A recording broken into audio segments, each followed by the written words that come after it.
नमस्कार। आज हम बीए प्रथम वर्ष हिंदी साहित्य के प्रथम प्रश्न पत्र में एक प्रश्न आता है, काव्य शास्त्रीय प्रश्न 20 नंबर का प्रश्न होता है, हम उस पर बात करेंगे। उसमें हम सबसे पहले ले रहे हैं गुण। काव्य गुण किसे कहते हैं? काव्य गुण, काव्य दोष आपने सुने होंगे। ये दोनों जो तत्व हैं ये रस के प्रधान तत्व माने जाते हैं।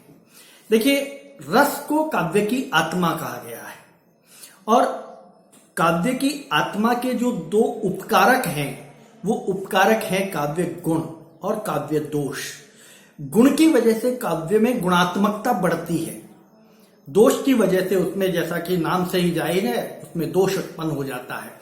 तो ये जो प्रधानभूत तत्व उपकारक धर्म काव्य के माने जाते हैं गुण, ये इसके बिना हम रस की कल्पना नहीं कर सकते और रस के बिना हम काव्य की कल्पना नहीं कर सकते। सीधा सीधा एक जुड़ाव है इसमें। देखिए, बिना रस के काव्य बिल्कुल वैसा ही है जैसे सूखा हुआ गन्ना जिसमें रस नहीं होता। इससे आप समझिए, तो काव्य में गुण जो है वो एक तरीके से रस की मिठास है। जिस प्रकार व्यक्ति की आत्मा के गुण, उसकी वीरता, उसकी सहृदयता, उसका जो भोलापन, ये उसके गुण होते हैं, उसी प्रकार रस के गुण जो हैं वो है माधुर्य गुण, ओज गुण आदि। तो इन गुणों के माध्यम से जो काव्य में चमत्कार आता है, जो आनंद आता है, जो रस आता है, इन रस के उपकारकों को गुण कहा जाता है। अब प्रश्न पैदा ये होता है कि ये जो गुण हैं ये हैं कितने और क्या? तो इसमें देखिए, आचार्यों के अलग अलग मतभेद हैं। कुछ आचार्यों का मानना है कि 3 ही गुण हैं, ओज गुण, प्रसाद गुण और माधुर्य गुण, जिनमें भामह सबसे प्रमुख हैं। भामह ने 3 गुण माने। आचार्य दंडी 10 गुण मानते हैं। वामनाचार्य 10 गुण, 10 शब्दगत गुण मानते हैं और 10 अर्थगत गुण मानते हैं। भोजराज ने 24 गुण माने हैं और आचार्य मम्मट के अनुसार, आचार्य मम्मट जो है वो भामह का ही अनुसरण करते हैं और 3 गुणों को ही स्वीकार करते हैं। अर्थात विभिन्न जो आचार्य रहे, विद्वान रहे, उन्होंने अपने गुणों के बारे में अपने अलग अलग मत प्रस्तुत किए, परंतु अनंतो गत्वा एक बात पर सारे आचार्य लास्ट में एक मत हो गए कि भाई 3 ही गुण हैं और उन गुणों को जो नाम दिया, जो नाम है उनका, वो है माधुर्य गुण, ओज गुण और प्रसाद गुण। अब इन गुणों की नामगत विशेषताएं क्या होती हैं? उन नामगत विशेषताओं के आधार पर गुण जो हैं वो बाद में देखे जाते हैं, उनकी व्याख्या हम बाद में करते हैं। तो इन नामजद गुणों को हम व्याख्या करते हैं कि जैसे माधुर्य गुण है। माधुर्य गुण का जो है वो एक उपकारक तत्व है रस का, और सबसे प्रमुख उपकारक तत्व है, क्योंकि मधुरता के बिना तो काव्य की आप कल्पना नहीं कर सकते। तो माधुर्य गुण में टे, ठे, डे, ढे वर्ण जो है वो नहीं होता है। काव्य में टे, ठे, ढे वर्ण होता ही नहीं है माधुर्य गुण में। माधुर्य गुण की सबसे बड़ी विशेषता है, क्योंकि टेठे गुण, जो टेठे डेढ़े का जो वर्ण है वे एक तरीके से कर्कश वर्ण है, मधुरता को समाप्त करते हैं।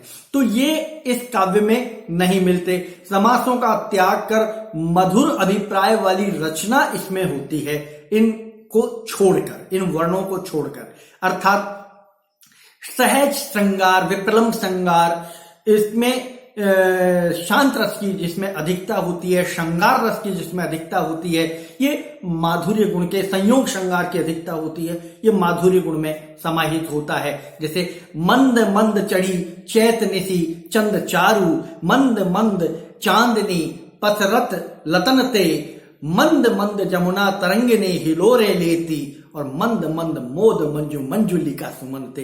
तो इसमें एक प्रवाह है, अनुप्रास अलंकार है, श्लेष अलंकार है, यमक अलंकार है, उत्प्रेक्षा अलंकार है, कुछ भी अलंकार है, लेकिन इसमें टे, ठे, डे वर्ण नहीं है। ये आप ध्यान दीजिएगा, इसमें ये नहीं है, इसलिए एक मधुरता है, एक सौंदर्य है, एक मन को भाने वाला भाव है, मन को आनंदित करने वाला भाव है। तो माधुर्य रस का ये सबसे बड़ा गुण होता है कि आप इसी से समझ लीजिए कि माधुर्य रस में माधुर्य गुण जो होता है, माधुर्य गुण में टे ठे डे ढे नहीं होता है। जहां आपको काव्य में ये दिखाई दे, समझ लीजिए वहां माधुर्य गुण नहीं है उस काव्य में, और जहां ये नहीं दिखाई दे वहां समझ लीजिए माधुर्य गुण है। तो ये इसकी सबसे बड़ी पहचान है। अगला आता है ओज गुण, उसमें ये इसका विपरीत है। जो माधुर्य गुण में नहीं है वो ओज गुण में जरूर है। ओज है वीरता का, क्रोध का, विभत्स का, ये सारा ओज में आ जाता है। तो उसमें सबसे पहले तो वीर रस आ जाता है। तो टे ठे डे ढे ढे, और विशेष रूप से ढिंगल में जो हमारे रासो काव्य लिखे गए हैं, रासो काव्य वीरता का काव्य है, वीर रस से उत्प्रोत है। तो उसमें इस गुण का, ओज गुण की प्रधानता है। उसमें टे ठे डे ढे वर्ण के बिना तो आप काव्य की कल्पना ही नहीं कर सकते वीर रस में, ओज गुण के बिना। तो इसमें वो है दिल्ली दलन गज्जाई के शिव सरजा निशंक, लूट लियो सुरति सरस वंक वंकरी अति डंक। शब्द जो हैं वो दिमाग पर बजते हैं, जाकर दिल पर नहीं बजते, दिमाग पर बजते हैं, कानों में टकराते हैं जाकर। जबकि माधुर्य में शब्द हृदय में उतरता है, अपने अर्थ के साथ उतरता है, अपने माधुर्य के साथ उतरता है। ये अंतर है दोनों में, ओज गुण में और माधुर्य गुण में। तो माधुर्य गुण में जो है टे ठे डे वर्ण अधिक होता है। इसमें रौद्र रस, भयानक रस, विभत्स रस की कविताएं की जाती हैं और उसमें इसको देखा जा सकता है। तो जहां आपको टे ठे डे ढे वर्ण दिखाई दे तो मान लीजिए, आंख बंद करके बोल दीजिए कि ओज गुण है। ये बहुत सरल विधि मैं आपको बता रहा हूं कि किस प्रकार आप गुणों की पहचान करें। केवल टे ठे डे ढे वर्ण जो हैं, उन वर्णों के होने से ओज गुण होता है, नहीं होने से माधुर्य गुण होता है। ये अंतर है। तीसरा गुण है प्रसाद गुण। प्रसाद गुण सीधे सरल सहज शब्दों का प्रयोग होता है। उसमें सहज वाक्य रचना होती है। उसमें कोई बहुत अधिक चमत्कार दिखाने का प्रयास कभी नहीं करता है, सहजता से बात करते हैं। और विशेष रूप से इसका जो प्रभाव देखने को मिला वो आधुनिक साहित्य में ज्यादा मिला। भारतेंदु काल में जो साहित्य रचा गया, क्योंकि उससे पहले जो साहित्य रचा गया वीरगाथा काल में टे ठे डे वर्ण ओज गुण में ही सारा साहित्य लिखा गया।